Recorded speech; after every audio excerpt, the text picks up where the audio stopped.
Hello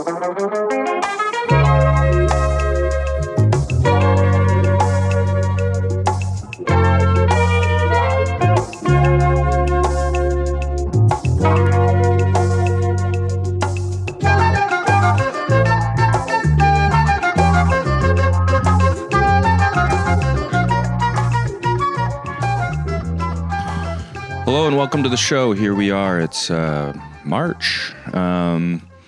It's been a long, cold winter, but hopefully by the time this is airing, it's thawing out. We're actually having a beautiful sunny day today, a few days before this will air. What's going on? Today is I don't have that much to say, to be honest, so I'll just do like a quick little upkeep of some of the subjects of the pod show. I'm still using the Marvis toothpaste. It is still blowing my mind, and we're looking for sponsorship. If anyone knows these folks, let them know. I'm probably the biggest fan of this stuff. No one else. I never heard someone talk about this stuff. Never. And you know what? If they don't give me a sponsorship, I'm going to stop goddamn using it. It's a threat. There's a new Love is Blind season out. Nothing more to say on that. We are still trying to get Strombo on the show. We have a lead. Friend of the show, Ennis Esmer, has his email and is willing to email him, and we will be doing that. I have reached out to him on Instagram, and he did not reply to me. So I'm starting to get a little sick of you too, Strombo, actually. We're coming in hot today. There's another guest I try to get. I happen to know this basketball player, Matt Bonner, formerly of the Raptors. I have his phone number. Texted him, ghosted. Didn't reply. I've been out to drinks with this guy multiple times. And guess what? He didn't always buy the drinks. He's made a lot more money than me and my friends. Bonner, you want to defend yourself? Come on. Respond to my text. Ghosted by Matt Bonner. The Red Rocket. I will tell you that Adam Christie and I once got drunk with Matt Bonner. Went to his house where he has a basketball court in his backyard. And I'm going to say I scored a bucket on him. I have scored a bucket on two-time NBA champion Matt Bonner. So I don't need him on here.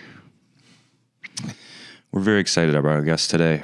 I thought for the monologue we'd do a little bit. We'll do one of our famous this day in history. So today is March 9th. It is the 68th day of the year, March 9th. In 1796, actually, Napoleon married his first wife, Josephine. Did you know that? Yeah. Yeah, apparently when he proposed to her, she had to get down on her knee because he's so short.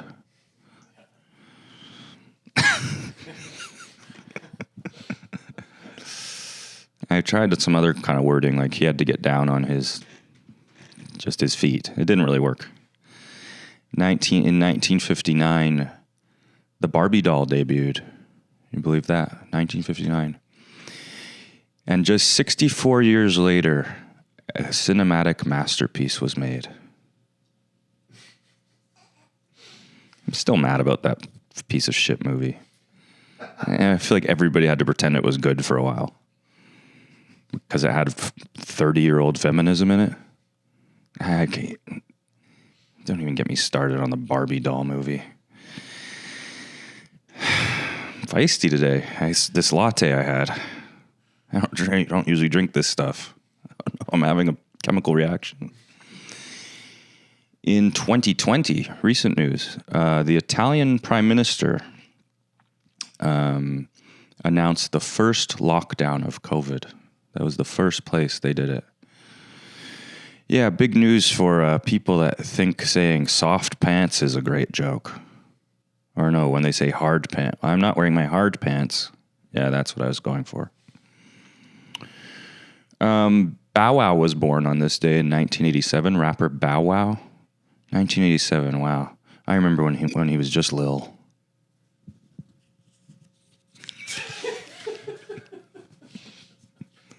That's a good one. Oscar Isaac was also born on this day. No joke about him, but he also bothers me. Although I was saying, Dan's an actor here, I was saying to a friend recently, I should probably stop saying terrible things about everyone in Hollywood if I want to get one of these Hollywood parts I keep talking about. Because there's sort of like a trove of, and it's nothing cancelable. Usually people get canceled, but I'll just get like, well, you said you said you don't like Oscar Isaac, and he's the star of the movie, so we can't hire you. And you've said that about most celebrities. You seem to hate every celebrity, and we can't put you in a scene with them. All right. We're going to be right back with our wonderful guest, Dan Beirne, right after this.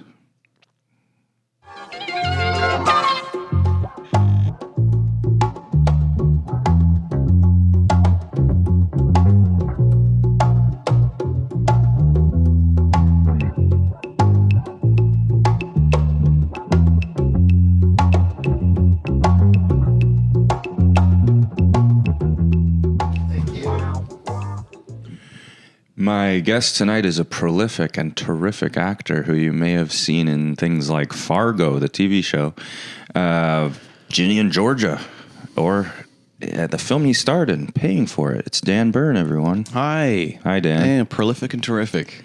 That Thank was you nice, so much. wasn't That's it? very nice. I've never heard those two words rhymed. Yeah, I think you might be a sort of pioneer at that. Pioneer of rhyming. Yeah. Okay. What do we begin with? Well, Yeah. I was talking to you just in the kitchen before this, and I asked you if you were nervous. Yeah. You said, not really, but you said you have been stewing about being on the show. It's been on my mind. It's been on your mind since Yeah. I asked you. Yeah, I tend to rehearse conversations I'm nervous about. So what do you got for your... How do you rehearse conversation if you don't know what the other person is going to say? You prep a variety of retorts, basically. Okay, so... Yeah, the first one I had was that when you said, what are we going to talk about? You said it there. You said that on another show, and I was ready for you to say that. Oh. Because that's all that, all the great. So you've done like Nathan Fielder style He sort laptop of... harness. Yeah, he sort of speaks to my soul a bit because I didn't realize how much I actually rehearse. Okay, so when I said that, what are we going to talk about? What was the thing you were going to say? My response to that was like, well, that's how all the great talk shows begin. So you're going to try to zing me. Yeah. Yeah. Well, I mean, Well, you're in trouble today because I had my latte and I'm zooming. Okay. Well, I'm ready. And the insults are just going to pour out of my mouth. That's fine. I'm ready. 4 eyes. There we go. Yeah, they are. They're coming There's thick no and insult fast. I like more than 4 eyes. Yeah. It doesn't really make sense. No, because these aren't eyes. No, they don't resemble eyes. Yeah. They don't. Yeah, it doesn't make sense really. Yeah. But it's something you can say because they can't deny they've got something on their face, whoever you're saying it to. I guess if you really thought about it, like you could picture them as 2 more eyes. Is that? Do you think that's how it originated? Probably, yeah. Like it's just so say what you see, You've got extra eyes because there's stuff around your eyes. But that's not what I would think if I saw someone in glasses and I didn't know that. Okay, so Insult. So imagine you are seeing someone with glasses for the first time and you're like a schoolyard bully. I love this. Okay? It's an improv. Yeah. And when you open your eyes, you'll do it. Hey, glass eyes. That's great. That's really good. So I sometimes get the impression you watch this show. I listen. You listen to it. Yeah, I don't watch. Is it bad that I don't? Am I missing something by not watching? Well, I like to do pretty nice cameras. No, they are absolutely no. It looks beautiful, but I have I do dishes, I clean, I walk around. I have no issue with how people consume. Yeah. I put the audio up for a reason. I will say, I Put hope the audio up. That's funny. Way to say your podcast. Because they're so video now. They're so video focused. Well, originally, I didn't want to admit this was a podcast. Oh, you wanted it to be a talk show. Yeah. Right. And I just would call it my show. I still say it to be my show. Yeah. And then people go, you mean your little podcast? Right. But I will say, and I don't mean this as a insult to you, Well, mostly women listen and men watch. mostly women listen and men watch. Yeah. Okay. That's not. There's nothing insulting about calling me feminine. Of course not. Our friend Allison often tells me that I'm secretly a woman, Right. like in spirit. Yeah. And I take it as a great compliment. Absolutely. I have found over the years that I am more able to make women friends than, like, to keep women friends than male friends. Because they're actually nice to talk to. It's easier to be vulnerable, I find. Yeah. Yeah. Sometimes I think, though, it's kind of a raw deal for the woman. Say more. Okay, King. No, I just mean I don't fully understand. Well, I think as men, we all do that to them, where we get kind of like psyched that we can be vulnerable with them and that they'll actually listen to us. And you would think that that's doing something to them. I think maybe they're like, oh, okay, like my whole life is just like people being vulnerable to me. It's a lot. And so you don't. So does that mean that you don't like when people are vulnerable to you? I do, but I'm a man. So actually my whole life is people not being vulnerable to me. You understand? Okay, so it's rare for you, and you're just like adding to the pile of women's emotional labor. Yes. Right. There's a great ally moment. We can put that across the bottom. Ally moment. Blink. I'll figure out how to make it flash. Yeah. Ally moment. Yeah. Just because I used a word. No, I mean I am being a bit ally. Oh, right. I'm being a bit ally coded. Yes, by thinking on the yeah. But you wouldn't think that's a thing? Okay. It hadn't occurred to me that my being vulnerable was a burden. Yeah. You don't run with that thought. Yeah, I can maybe leave that one to the side. So you listened to the show, which Yeah. I didn't really know, but a couple times you hinted. I've sort of made some comments. Made some comments. Yeah. I went, Here and I wonder there. if he checks it out sometimes. No, I do. I listen to, I would say most, if not all, If you hadn't watched or listened to some, which ones would those be? earlier ones. Yeah. Took me a while to get in. Good call. Well, it wasn't a quality thing. They're bumpier, though. Okay. Yeah. I didn't know. This one's going to be smooth sailing. I think it is. So far, it's great. I mean, we're having to deal with my caffeine problem, but Yeah, that is a bit of a problem, but we're doing great. We're handling do I it seem well. speedier than usual? No. Oh, okay, good. Yeah. I mean, anyone who knows me knows I could notch up the pace. Right, that there's room to do that? Yeah. Yeah. Yeah. Sometimes you're an actor, and sometimes I'll do an audition, and I think I'm being like quite paced and energetic. Yeah. And then the person running the audition is like, could you do it with like some amount of life at all? The person running the audition, Yeah. is this a Zoom audition? Sure. Okay. Because how often are you doing tapes with someone else? Or like, you got a reader, but are they like giving you feedback?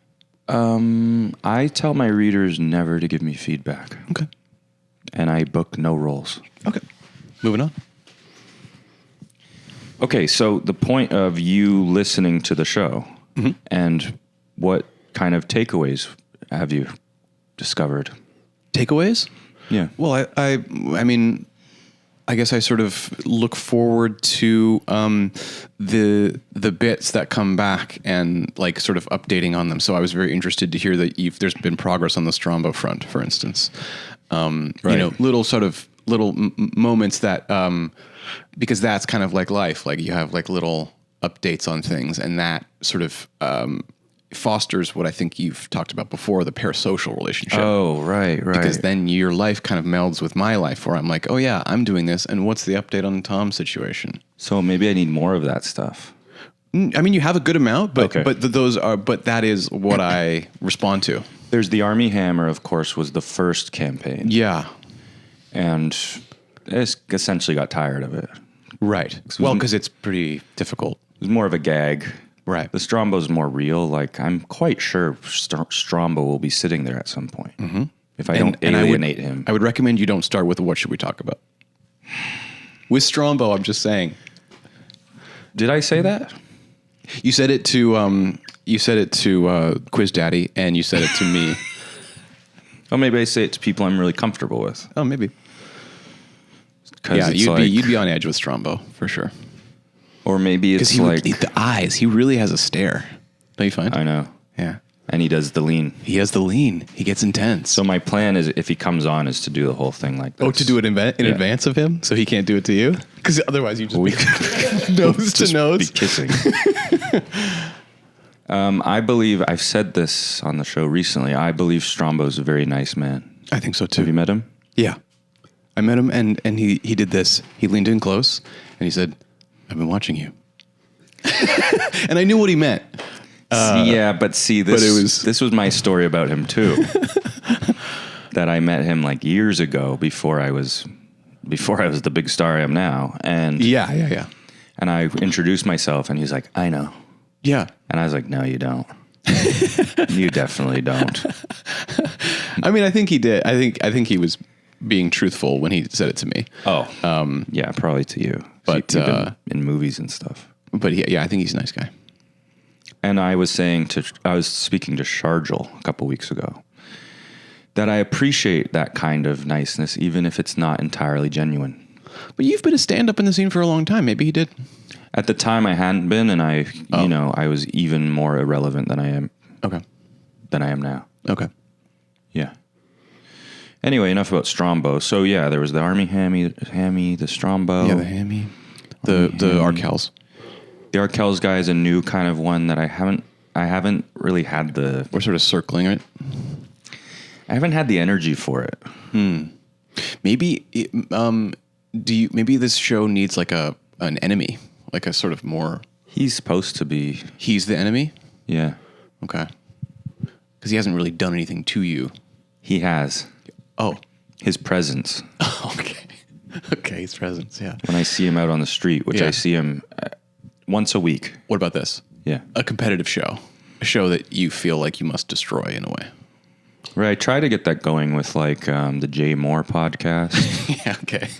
But again, I'm aiming a little too high. Yeah. Which is really sad to think that the Jay Moore podcast is really out of our reach here. Could you go after The Social? Or like... That's a good idea. That's a good idea. Yeah. But I've just totally allied myself already today. Oh, yeah. So maybe you could be a guest on it. Maybe it's time to be friends instead of enemies with The Social. Yeah. I'll go after The Social. Yeah. Is there, what other, there's not really many Canadian talk shows going. The Social. Okay. Answer me when I say this. The Social. What's that about? It's diverse opinions from a bunch of women in Toronto. Yeah, let me get right on watching that. It's nothing I'd rather watch than a bunch of birds flapping their wings. Yeah, and so we'll put ally moment and we'll put an X through it there. I like this idea. Yeah, to make The Social an enemy. Yeah. Or just a show that you can come after, that you can have updates about, and like, what is their output say about me in this show? Right. Yeah. And then what other campaigns did we have? Well, there's the new Marvis toothpaste campaign. Yeah, I'm interested in that. Is it xylitol toothpaste? Or is it fluoride? You can have both, can't you? Probably. But when I have gum issues, and my dentist... Sorry to hear. Thanks. And my dentist recommended switching to xylitol toothpaste as just an experiment. And I got this like weird international toothpaste, cinnamon flavored, which made me think of it. And I was like, okay, I love this. This is great. And then after a week, I like fully had like gingivitis because the xylitol was doing nothing. I need fluoride. You're kidding. It was like it was noticeably bad. And so I was like, okay, I can't do the xylitol. With the breath.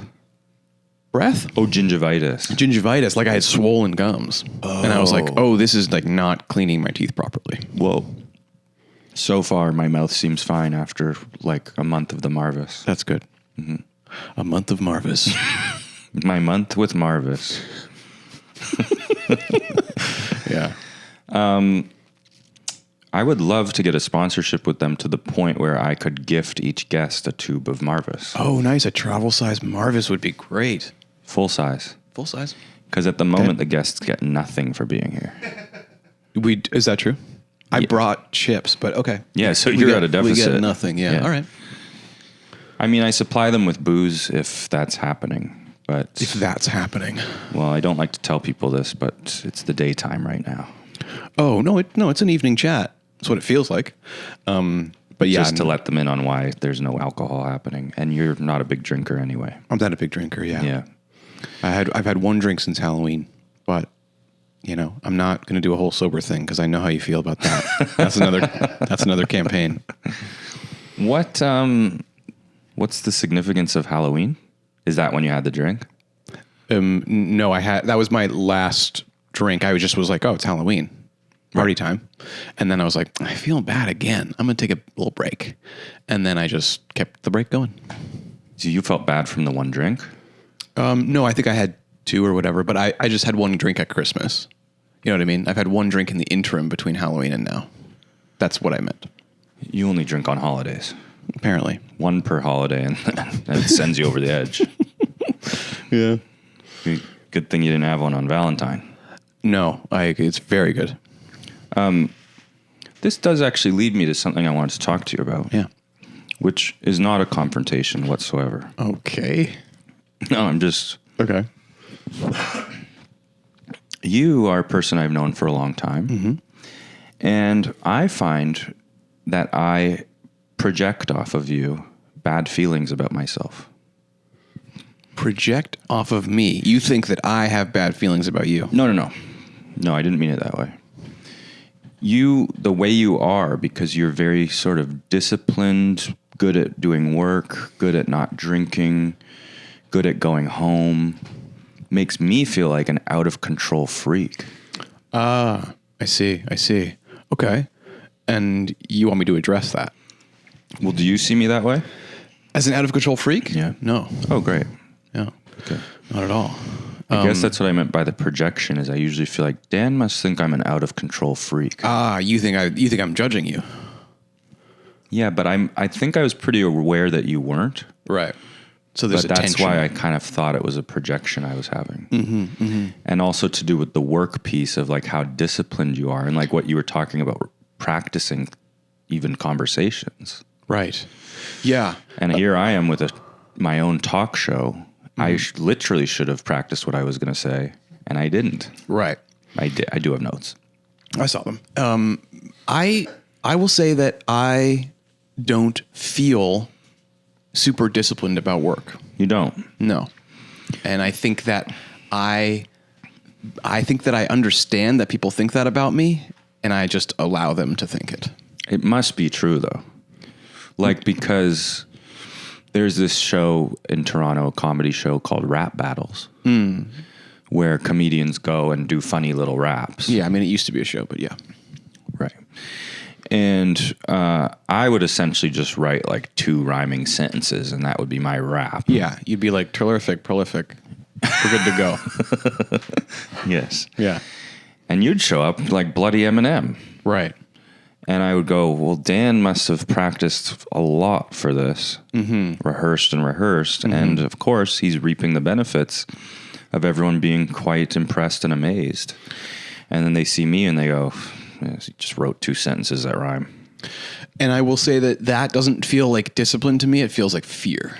I was under the fear of feeling whatever judgment or whatever. And then on top of that, I just really liked it. I've really liked crafting it in this kind of complex way. But that's interesting to me too, because I get those fears. Like I'm constantly have a fear that I'm underprepared, and it never changes how much I prepare.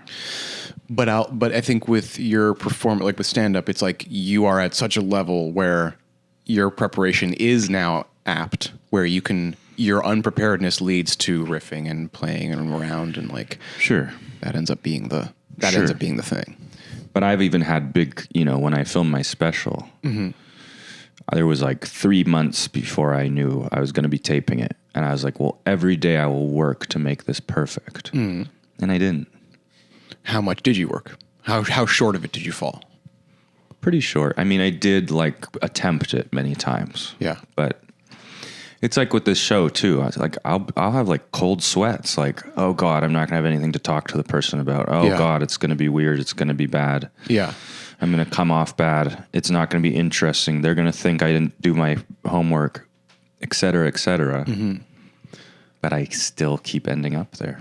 Well, I will say that from my perspective, there is a difference between the preparation phase and the completion phase of just like actually getting something done is as important as preparing for it, I think. Well, this is very interesting because this last week a bit was what we were talking with our guest, Emil, whose thing is good enough. Oh, is this Emil Niazi? Yes, that was my guest last week. Amazing. By the time this airs, you presumably will already have listened to that. Yeah, well, it's March 9th. I've already heard it. It's March 9th. Yeah. Yes, so her thing is like good enough. Yeah. Yeah. And that is key. It's what I've had to embrace because I do have a perfectionism, I feel. Mm-hmm. Yes. But that I'm not in no way able to execute. Yes, because you are very able to execute. You've proven that. But the perfectionist is a critic, actually, right? It's actually someone keeping you from completing. It's kind of the fear, as you say. Yeah. And so that is something I have struggled with. When you say like you are very disciplined or whatever, it's like that's where I feel I'm not disciplined because I'm not doing all the completing that I wish I were doing. I'm staying in the judgment perfectionist phase. Right. With a lot of areas. I guess that would be with things that are up to you to complete. Exactly. Whereas the things I think you're so disciplined about are the things you have to complete. Deadlines. This is why people love deadlines. Because it forces them out of that critic phase and into the completion phase. And I never would have got anything done without deadlines. Yeah. In my life. And when the deadlines come, I go, I screwed up again. And you feel, well, okay. Every single thing I've ever done, I think I screwed up yet again. And so this good enough might actually be better interpreted as like a self-forgiveness. Like you're not actually screwing up. I think to me I am because I have a lot of lofty ideas that I just can't get done. With this show, with stand-up, with everything. There's all these ideas. I don't have the discipline to execute them or to think about them. And then the day comes and it just is what it is. But I guess my way of working is just a mess. And that's what it is. And if you like what I do, it's the result of a mess. Yeah. Yeah. I mean, yeah, it's about embracing that that's your style. And if people like what you do, it's the result of very tidy planning. Yeah. Yeah. Like, I think there are various types of actors. I think there's a Daniel Day-Lewis sort of transformative actor. And then I think there's like a Tom Hanks, like technical actor. Mm-hmm. And I think I'm very much a technical actor. I love thinking about that. Why do you mention Tom Hanks though?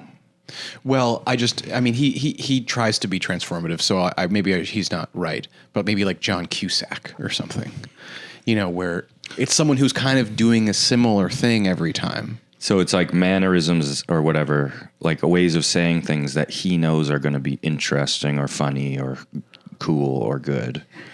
Whereas like a Daniel Day-Lewis type, he is just in the thing and he's not thinking about how he's going to do it as much. Yeah. Well, yeah. But Daniel Day-Lewis is like, he has fully crafted a character. And when I think about that is like very daunting and very like far from my abilities. That's how it feels. It feels very far out of reach.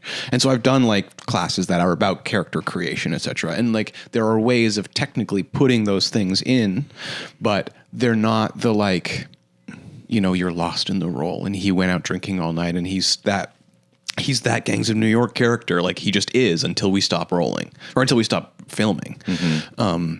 And I'm just not, this is not who I am. I'm very technical, so it's like I am very rehearsed. I'm very precise, and I can do those little knob twisting things, and that I've just decided that is going to be my strength, and I'm just going to pursue that as opposed to wish I were something else. I'd like the opportunity to be one of those method guys on a set once. Yeah. Just for everyone to be like, what a dick. Yeah. That'd be great. I think that would be thrilling. Yeah. To show up every day and be this like dickhead character that I've come up with. Mm-hmm. But presumably you wouldn't really notice if you were fully doing it. But is that actually the way that goes with any of those guys? Did Jim Carrey really think he was Andy Kaufman the whole time? Not that he really thought, but that he would really be behaving in such a way that people would not let them see that, like, he's such a dick. Like, he wouldn't really be privy to it. You know, it would all be behind his back. Have you ever acted and felt completely like you forgot you were acting? Yeah, brief moments. Was it heaven? No, that's the thing, right? Because you're just experiencing the thing, which is not necessarily heaven. It's probably usually quite bad to be sort of lost in that. It's usually like whatever, anger, Something emotional. Yeah, something emotional. So it's not heaven, but I will say that I feel the heaven thing I think you're talking about, I will feel in like improv, because that is like there's two things going on. There's the performance and then there's the creation, and that can feel quite, there's quite a euphoria there. Yeah, it's funny. In my acting class, the few times I've been able to cry, like really cry, I think in my head, this is heaven. And then I think, oh, this wouldn't be heaven. If you were actually really sad, it's not heaven. But I think that's maybe a part of you that's just very proud of yourself for getting there. To be able to let go. Yeah. Yeah. Which is valuable. But, you know, you still have that voice.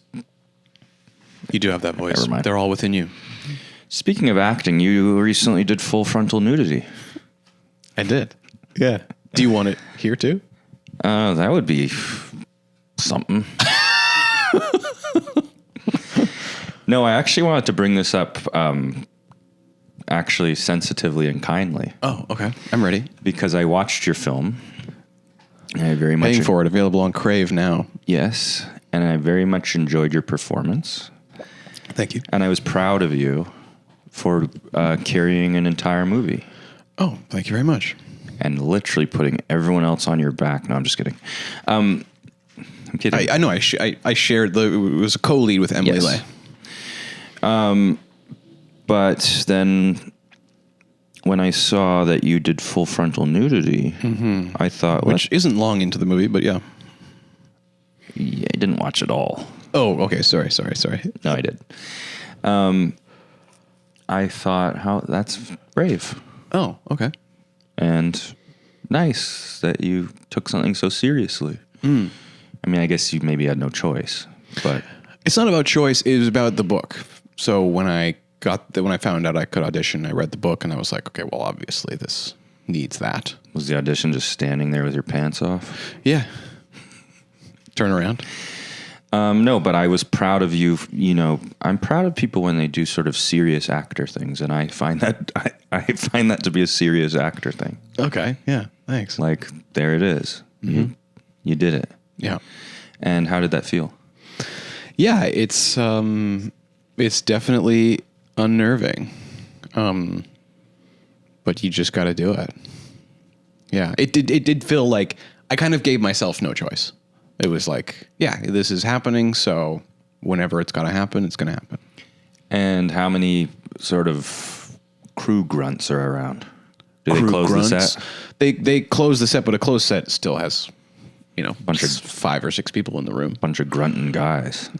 Grunting guys. I mean, this crew was like maybe the coolest, literally coolest crew I've ever worked on. Because my experience being on sets, which is much less than your experience, is like me feeling like the little wimp on the set while a bunch of grunting guys circle around me. Yeah. Well, I am very much, that's internalized. I've accepted that. that's not going anywhere. So me being naked in front of those, it wouldn't change anything. I'm already the wimp. So here's the full wimp. You know? Not to say that you're more wimpy without your clothes on. Yeah, I mean, you're slightly more wimpy. It's vulnerable. It's very vulnerable. Yeah. New season of Love is Blind. I am watching it. Are you? Yeah. And give me, what city are they in? Oh, I have no idea. Oh. They're still in the pods. Yeah, but usually I like to know, what city they're from. Are they all from the same city? They keep talking about how they're from different places.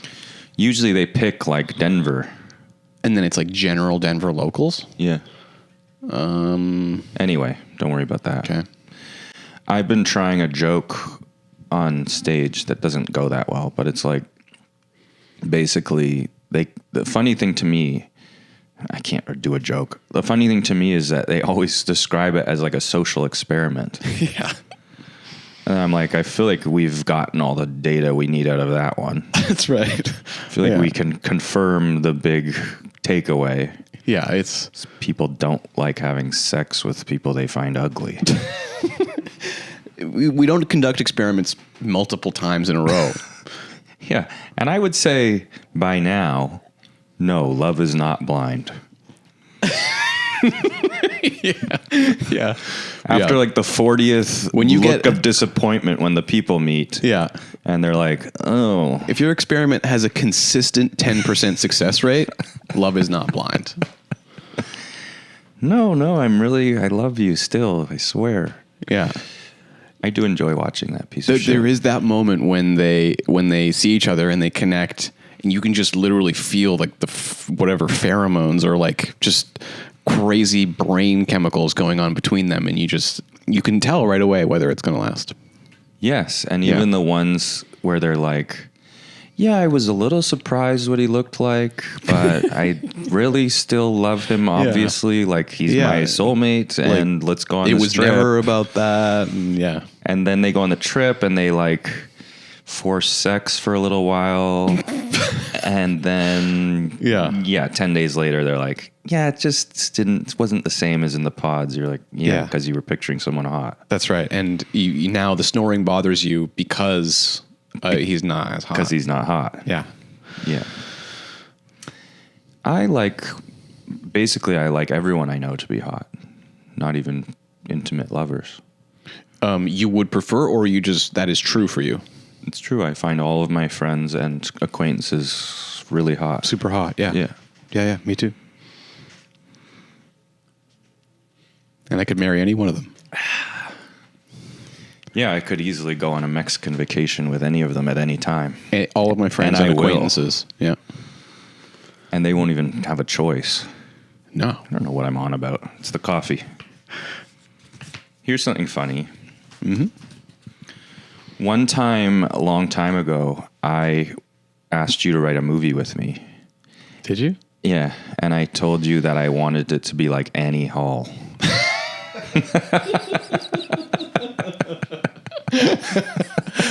That aged well. We were in our 20s. Yeah. And I was like, I just want to write a movie that's, like Annie Hall. Mm-hmm. Like about like life and relationships. Yeah. And you're like, okay, cool. Well, no, but that, I am not very strong. I'm not a very strong writing collaborator.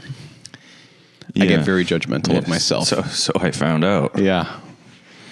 No, to be fair, actually, there's more to this story. Oh, chapter 2. You did actually send me an email being like, here's a bunch of ideas I have about this. And then I think I didn't reply to that email. Ghosted. Yeah. Pulled a Matt Bonner on you. Yeah. By the way, this Matt Bonner guy, I can probably bury this deep here in this part of the podcast. Yeah. Been out to drinks with him a few times. I feel like I bought him drinks more than he did me. And once was on my birthday. Wow. And I looked up his salaries. What are we talking here, Bob? At least I think he's got a net worth of $12 million at least. 15. Yeah. Like he played before they started making mega money, but Yeah. the guy's got $12 to $15 million. He's got a basketball court in his house. He's got a basketball court out in his backyard. In his backyard. Yeah. Now, does when you put the podcast up, for me it's a podcast, I'm sorry. It's okay. Does it auto generate the chapters? It does. Because maybe there might be a Matt Bonner There'll be a chapter here. that says Matt Bonner, but I don't know. He asked for it by ghosting me, I guess. Yeah. This is finally the beef I'm looking for. Yeah, this is pretty good. Because I actually know the guy. Yeah. At least I don't know if I do anymore. No, you still know it. I have his phone number. Yeah. Yeah. Red Rocket. Red Rocket. Yeah, so we never wrote the Annie Hall script. Dang, I tried. You did. Yeah. You did. Yeah. Annie Hall 2. Annie Hall too. Yeah. Yeah. Well, sometimes I really like talking to you about being alone. Okay. Yeah. Mm-hmm. We had I think actually we were sending voice memos to each other recently. Yeah, we were. Which is a thing I really love and cherish. Yeah, it's nice. It dried up, but it's nice. Dried up. Well, it can't go on forever. No, that's true. No. You don't have to say it dried up. Okay. It just sort of naturally ended. Yeah, it naturally ended. Yeah, that's what Matt Bonner will say. The conversation naturally ended. It was time for it to I figured that was the end. You asking me to be on the show. I've said on this show before, my sort of dream scenario is to have a sort of harem. And I don't mean that in a Epstein kind of way. Mm-hmm. You chose an Epstein word, but yeah. You could just say group of friends or... Well, does harem have to be a negative connotation? Are there no, positive it's only, harems? Well, I think it's only negative if you have a negative feeling about like poly or like I do actually. I'm against the polys. Okay. Yeah. So, but this is more just about me having what I want, and there's no rules. Oh, but there is a rule. People have to do what you want. No, well, yeah, in that they just have to be around. Okay. Yeah. But I'll make it nice for them. They have to be around. A harem is women. Well, I've said before, it's mostly women. It doesn't have to be all women. A man in the harem. There's a story as well. There's your next role. Yeah. There's your next frontal nudity role. Mm-hmm. No, this harem is non-sexual. It's non-sexual. Yeah. Okay, then maybe we need a different word. Oh. Right. Yeah. Gang. Yeah. Family really would Friend be group. Family. I just want a family, a loving family. Yeah. And a group of non-sexual people that are around all the time is your family. It's always revealed on this show that I'm just lonely. It's always revealed. No, I would like a gang. Mm-hmm. Now, for me, there is I like being alone, but what I like, there's an additional factor, which is that there's action going on around my aloneness. Yeah. And I think of the image that comes to mind. I'm in my bedroom. My parents are having a party in the downstairs. There's the bustle, there's the noise, but I'm me, cocoon, safe, watching a movie. That does sound really nice. So comforting. This is why I love the airport bar. Yes. Because there's just people around. And I've tried, so at Italy, there's restaurants that are sort of in the midst of a shopping center. I'm familiar with Italy, yeah. Yeah. You're right. When you get off the airport, if you get off the airplane in the Rome airport, they say Italy this way. There's an Italy in the Rome airport. Anyway. Is that true? Yeah. I thought Italy was only in places that aren't Italy. One would think. But here we are. So yeah, airport bar. That's why I like the airport bar because, yeah, you're essentially just doing something with one person or probably usually yourself. You're alone. Mm-hmm. Watching a television or something. Oh, yeah, but there's hustle and bustle everywhere. Yes, yeah, the bustle is nice. Mm-hmm. Do you enjoy an airport? I took the bar out of it because you haven't drank since Halloween. Well, you can get non-alcoholic drinks at an airport bar, and I do like that. That ain't living. It's actually pretty great. Get a burger. Yes, I like airports. I get there early. Do you get there early? Yes. Yeah. because anxiety, right? Yeah. Yeah. But that's the first time I've felt like equal with you about worrying about something. Or, like that is something I can control. I can get to the airport early. Yeah, exactly. Yeah. Yeah. Because I just can't, like I've been in a cab, even threatening to get late to the airport. And it's so stressful. It's like, there's so many things I would do to avoid that stress. Well, also for me, like I'm saying that I love the airport bar and I like airports in general. Yeah. Why not just go hang out? I know I can just goof off there. Yeah. Like I just have to get there early and then I can goof off. Mm-hmm. Yeah. I wonder if the people who go late are people who don't really see the charm in airports. I would say that's probably true. I'll give you an interesting one. I even like going through airport security. I like everything about it. Everything about it? Yes. And do you like the changing rules? Yes. Is it laptop day? Is it not laptop day? And they still treat you like it's obvious. They're like yelling at me and I don't even mind. And I get disappointed. This is true. I'm disappointed when they don't make me take my shoes off. Oh yeah, which is a fading art. They don't really do that much anymore. It's a beautiful thing of the past. Yeah. I loved having to take your shoes off, put them in a bin. It does feel a bit like a gym locker room at that point. Walk to the other side in your socks. Yeah, you're in your socks and getting comfy. Yeah. Yeah. I like having to put my arms up in the wavy scanner thing. You like that one? Yeah. I don't mind a pat down. I've never had a really intrusive one. No, I've had a very light pat down. This is probably showing a lot of white privilege as I'm thinking. Yes. Because I think other folks... I love airport security. And we're going to put ally moment across the bottom again. Ally moment. With a question mark, maybe. Anyway. Interestingly, I love the airport and I hate flying. Yeah. I don't like flying either. Yeah. But I like hospitals. You like hospitals? Now that's a weird one. I like hospitals. I can't think of a worse place. Stressful. When's the last time you were in an emergency room? Not long ago. Like somebody's always been shot. Yeah. Someone's screaming. Yeah. One time I was the guy who was shot. Who was making the stir. Really? Yeah. What happened? Shooting, paying for it. And we were shooting, paying for it. It was the fourth day of shoot, available on Crave now. It was the fourth day of shooting. I was running to get a streetcar because I had to go home, and I stepped off the sidewalk wrong, and I was sure I broke my foot because I had done a similar thing and broke my foot about a year prior, 2 years prior, and so I took the street. It was the college car. I took the streetcar right to the hospital, got off the ER, and I was just like freaking out because this movie was going to. How could I shoot a movie with a broken foot? Like I had to tap you dance. Can still the take your next pants day. off with a broken foot. Yeah, it's harder though. Actually, it is a little harder. But when I broke it the first time, I couldn't put weight on it for 2 weeks, like crutches, like the whole thing.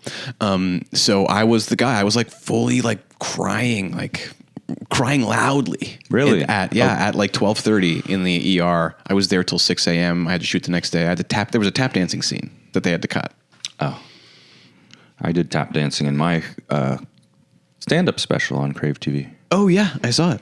It was which great. Is no longer available on Crave TV. Is that true? They took it off. What? They took it down? I guess they have limited space on that. We got to make some space. Pacific Rim's coming up. They had to fit Snooki's new show in. Yeah, Snooki, Ghost Snooki. What's her name? Well, this is an awesome thing. I've done a lot of complaining about Canadian show business on this show, if you've noticed. I have. This is an awesome new thing about Canadian show business is they don't give shows to any of us. No. But they did give one to Snooki. Yeah. A reality TV show star from America from 25 years ago. Here's a pitch for another campaign. Small recaps of episodes of Canada Shore. I'll do it. Available now on Paramount Plus. You can only get it on Paramount Plus. And it's called Canada Shore. I'm not paying for Paramount Plus. Okay. Not since they ruined Survivor. They ruined Survivor? Yeah. Do you want to get into that or? I've talked about it a bit. I like this is a real melange episode. Do you feel good about it? Yeah, I feel great. Great.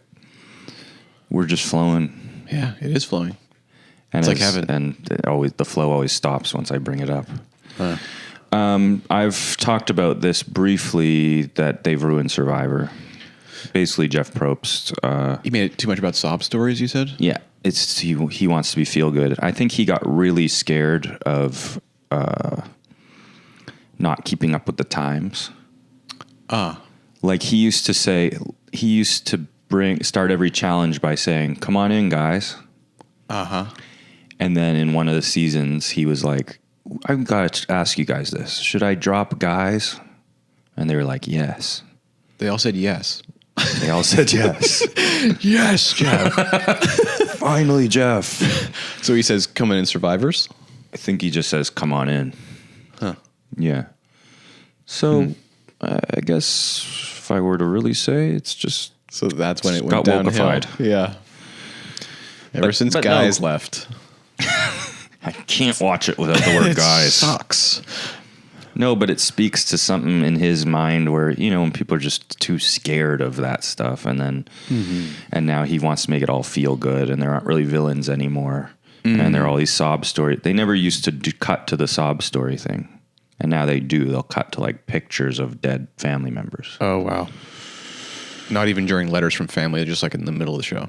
Yeah, there's always a point where you figure out that, someone's relative died and they're sad about it. Mm-hmm. Which I say, join the damn club. It's called life. Right. Join the damn club. Could be a line from Annie Hall, too. I never wanted to join any club that was called life. World's worst Woody Allen impression. I don't know about that. Pretty good. So, tell me more about being alone. About being alone. What do you enjoy about it? What do you do? You walk around, cook, And say like when you're cooking. Yeah. Because I do that too. Yeah. Cook alone. Mm-hmm. Does that not make you sad? It used to. Yeah. Because I wasn't a big cook before COVID. Mm-hmm. And then I moved in with someone during COVID and started cooking for them. And I was like, this is how I cook. I cook for someone because it's like a way of showing love or whatever. And I was worried that the cooking would drop off. But the benefits of cooking are now well enough established that I can now cook for myself and I don't find it sad. Recently my ex told me, not in a mean way, in a nice way. Mm-hmm. Exes can be nice. Exes can be nice. She told me that I don't know how to self-soothe. And this was very interesting to me, and I think it's true because when I do nice things for myself, it makes me sad. Mm-hmm. Yes. That is a very good observation. But that's kind of like a disease because I think we're all supposed to be able to do nice things for ourselves, and it's supposed to feel nice, and it's supposed to make our lives better. Right. But calling it a disease is not going to help it go away. I do seem to think the meaner I am to myself, the more it'll go away. Yeah. Yeah. Yeah. It's the opposite. It's the opposite. Just have to keep chastising myself and insulting myself. Yeah. And, if I can put it in a box, eventually I'll get the picture. Yeah. Yeah. Yeah. So, but I do, I enjoy cooking. Yeah. And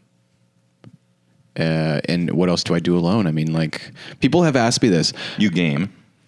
Yeah, that'll happen. You don't mind that being out there? No. It's as embarrassing as the fact that I drink diet soda all the time.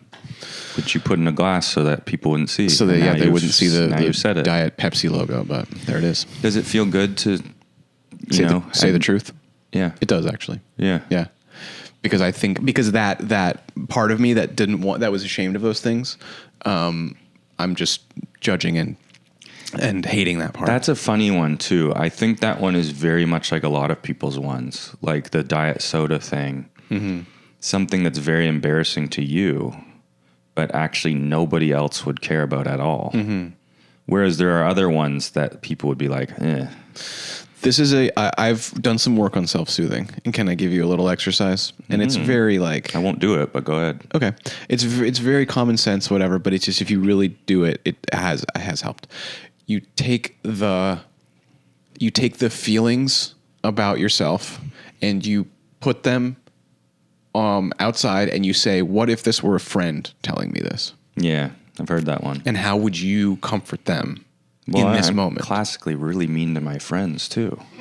Classically, but no, not exclusively. You rib your friends. I do. But I think you have the ability to be tender to your friends. Yeah, I was just joking. I don't think I'm really mean to my friends. But I do rib them, it's true. Mm-hmm. And maybe what I'm doing is ribbing myself.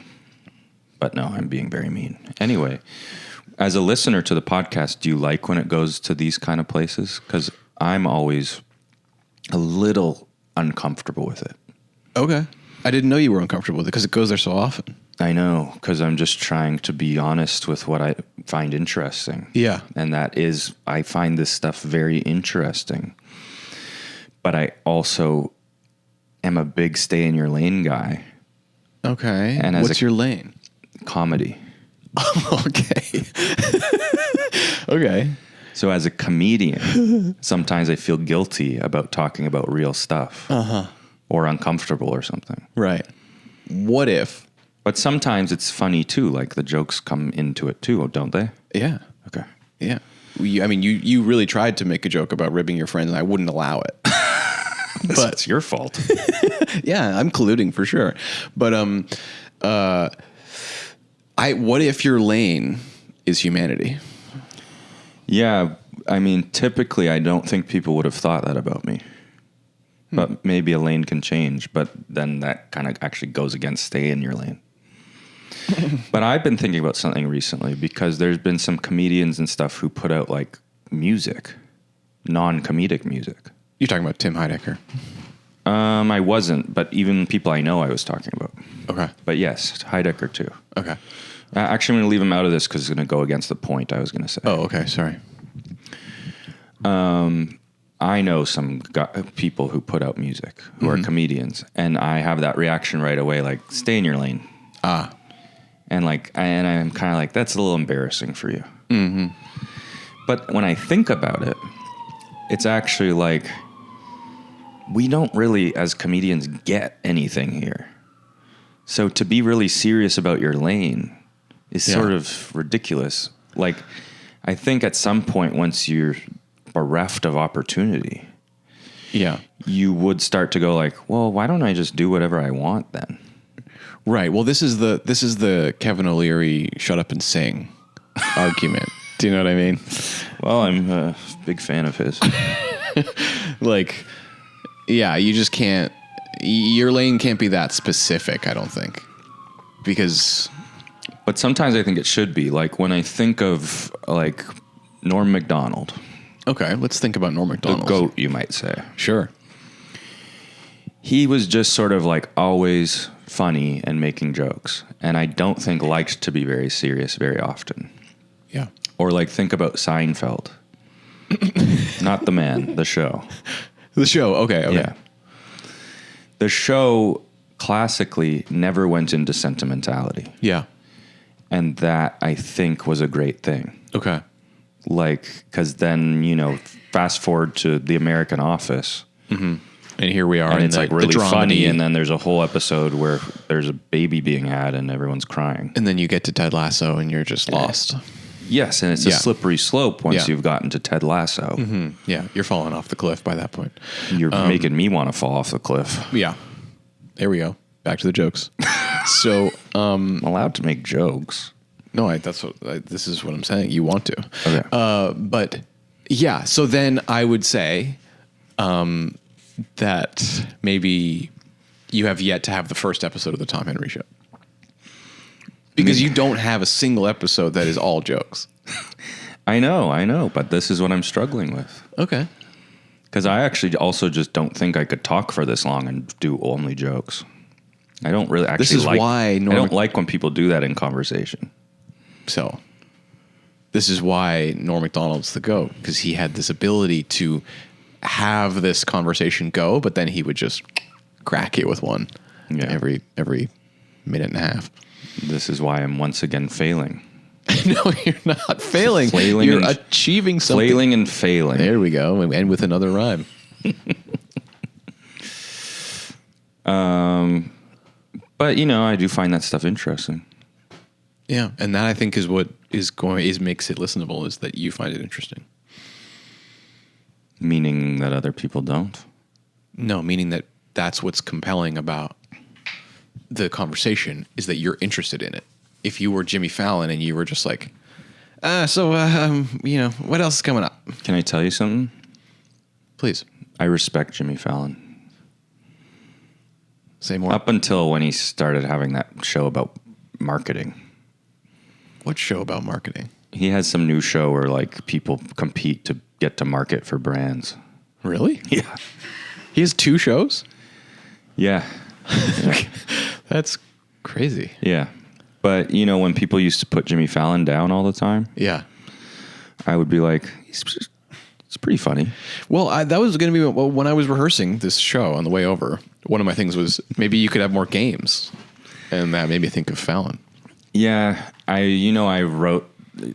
used to do even more of the segments and stuff. Yeah. And I just found it exhausting. Okay. But here's a segment. Great. A blind ranking of types of burns. Okay. Dan Byrne, a blind ranking of types of burns. I'm all set. Rug burn. Rug burn? 5. There'll be 5. 5 to 1. And number 1 is the best. Yeah. Yeah. I gotta say, number 1, right? The best burn? Yeah. Because it's the easiest one. That's like, rug burn is minor. Ooh, it hurts. Yeah. But I bet you there's worse ones coming. Okay. Well, I guess you like rug burn more than David Byrne. Oh, no. Okay, David Byrne's number 2 after rug burn. I actually like rug burn more than David Byrne. Okay. You You should do this ranking. I'm one of the rare people who doesn't like David Byrne. You love Jimmy Fallon and you hate David Byrne. No. It's true. I am just a contrarian. Well, I never believed people until now. So Rugburn 1, David Byrne 2. yeah. Heartburn Heartburn 4. 4. Yeah. I get a lot of heartburn and it sucks. Yeah, I rarely get heartburn. But if I did, I would be scared. The kind of burn like insulting someone, a burn. Oh, yeah. 3. 3. And so what's left? 5. Yeah. Gabriel Byrne. Okay.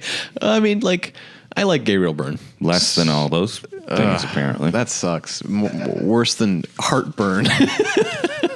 That's how people get trapped on that thing. You're the one who wanted more games on the show. And I loved that game. Eat your heart out, Fallon. Big drunk, apparently. Yeah. Makes And that's me why see. that's why you why. got to have a second show, because you got to fill the day. It makes me like him. That he's a drunk. Yeah. Yeah. You know, like when he injured his finger or whatever, and then they go like, oh, he did something weird with his ring. And like, no, he fell. Oh, right. Okay, I didn't hear that, but I know what you mean. Yeah. Yeah. Apparently quite a feisty little guy, too. Yeah. I would imagine. Because he's just got to be so nice all the time. Yeah. Yeah. It's always those Exhausting. guys. Yeah. Wonder what that says about our friend George Strombolopoulos. Ooh. Stay tuned. You know what I heard about Strombo, and I don't think this is telling tales out of school, and I don't think you would mind me saying. Loves the ladies. Okay. Does that? I mean, I'm also heterosexual. Is that what you mean? No, but he really loves them. Okay. Mm-hmm. Okay. I don't think he's cooking alone, if you know what I mean. Yeah. So, Chili for 2. chili for 2 at Strombo's house. Yeah. I think Strombo and I could be really good friends. Seems like it. He doesn't drink, though. Oh, right. And I sometimes have a hard time Being with friends those with people. someone who, yeah. Yeah. Yeah. Well, this is going okay. I love you. But, it's harder to, like... We can clip that, right? You can clip it. It can be harder to, really dig in with people who don't drink. Do you find that being a soberman?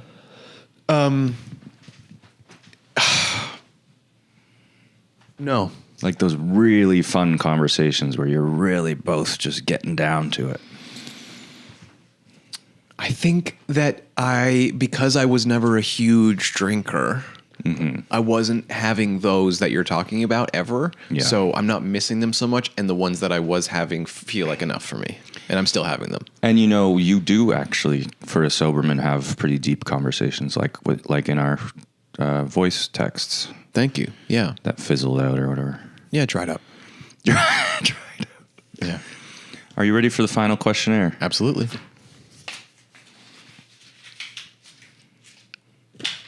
I've changed it slightly, but it's a lot of the classics. Okay. What do you normally eat for breakfast? And I know you've rehearsed this. Yes. Yeah, because I listen to the show. So I've had the same breakfast every morning since 2014. Halloween? Halloween On 2014? Halloween, I started. It's a smoothie. Are you familiar with Vega? Yeah, I've heard of it. Yeah, it's a Vega smoothie. Vega smoothie. Yeah, Vega is a sort preferably of chocolate type of protein stuff. Powder? It's an all-in-one nutrition. It's basically like it was the Canadian Soylent, basically. Oh, okay, so it's like food for losers Yes. who don't like thinking about food. Yeah. And yet I cook. Yeah, no. You told me about a delicious mustard stew you make. Yeah. Which doesn't sound delicious at all, but It is. it was from a New York Times recipe. It was. Yeah. So you didn't just make up some kind of disgusting mustard stew. I was not improvising the mustard stew. No. But it does call to mind sort of yellow mustard. Yeah. Like a stew of yellow mustard. Yeah. And that calls to mind somebody who really doesn't know how to cook. Yeah. It makes you think of like when they went to the island in Hook and they have the meal that's all just like colored icing. Yeah. One of them would be mustard stew or whatever, but no, it's Dijon and whole grain mustard. Yeah. Funny story though, I do know a tale of 3 friends going to a cottage together, men. Okay. And they're trying to make dinner. Yeah. And these are not really the type of men who know how to cook. And one of them made salad dressing, like a vinaigrette with yellow mustard in it, which is funny. Is that funny? Yes, it's gross. Oh, okay.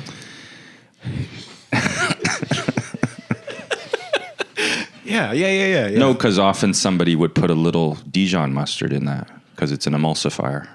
And they put yellow mustard in. I'm trying to think how I can't imagine the taste, so maybe I don't know how gross that would be. Yeah. Yeah. Do you currently hate someone you know or have known? I have recently stopped hating someone. Yeah. Congratulations. Thank you. To them and you. Yeah. So you don't currently. I don't have anyone in that slot right now. But I'm you have thinking the about ability. someone on the social, yeah. You're hoping to get Yeah. the next person you might hate at someday. Applications are open. What's your greatest fear? My greatest fear, I think this is going to sound bad. This is not going to be an ally moment, Oh, but like you're not going to say like paralyzed. a certain race. Paralyzed. Oh, to be paralyzed. Yeah. Well, that could be a fair fear without, alienating those who are. You don't need to absolve me of it, but I just think, I'm glad you said it. thank you. I think it's probably my greatest fear. And I support our disabled community, and I'm not afraid of being paralyzed at all.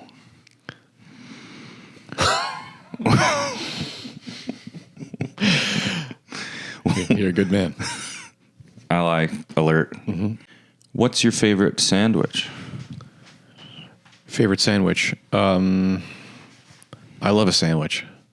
Me too. Yeah. I think I stole this from the Colbert questionnaire. I might say I think I'm getting this right. A croque monsieur. Yeah, I mean the accent doesn't sound great. croissant, You might want to go back and rehearse that one. ham, cheese, croissant. That's a croque monsieur, isn't it? I think a croque monsieur Okay, that's not any better. is not. I don't think it's a croissant. It's not. No, I think it's in bread. It's like toasty bread? And it's like covered in egg, like Okay. like French toast, but with ham in it.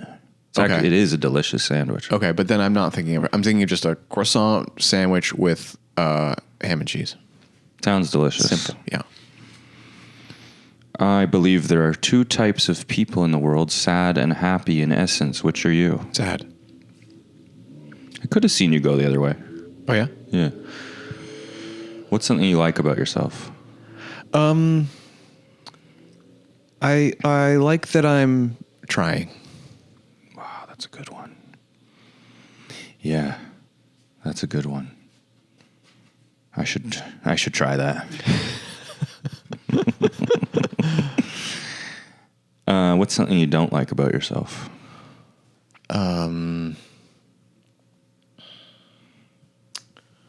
Like, I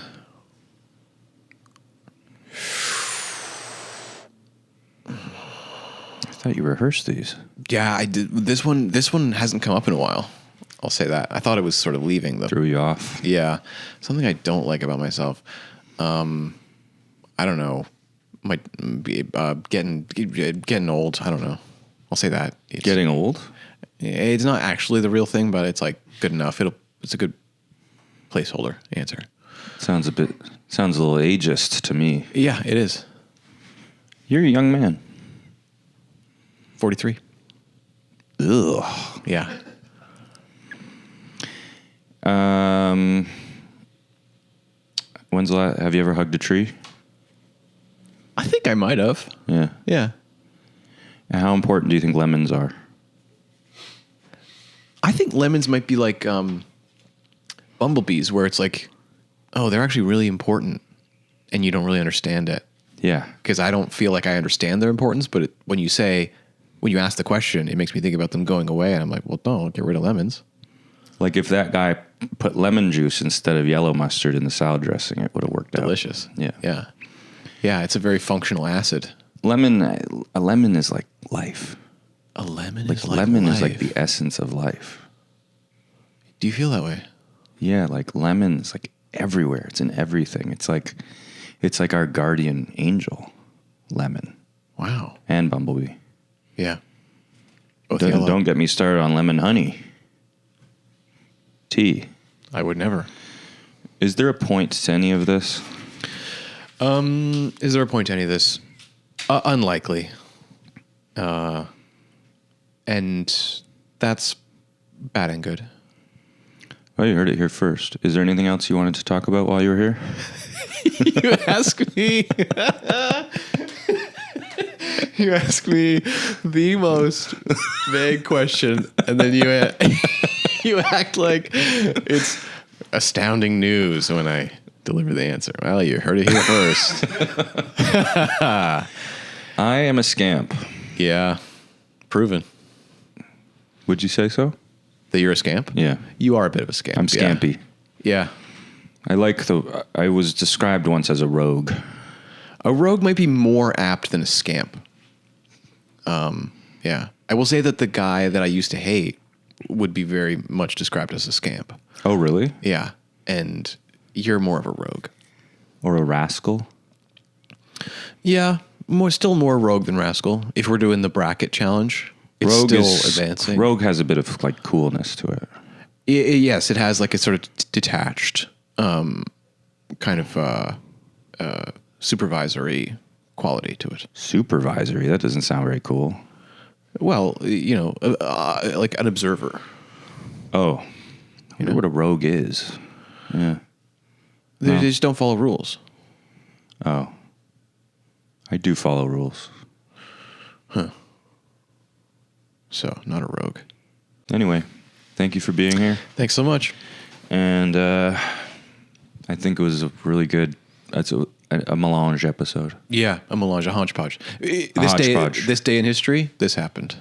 this day in history, this happened. This day, 2026. This is the first time this happened since Halloween. Thanks for being here. Good night.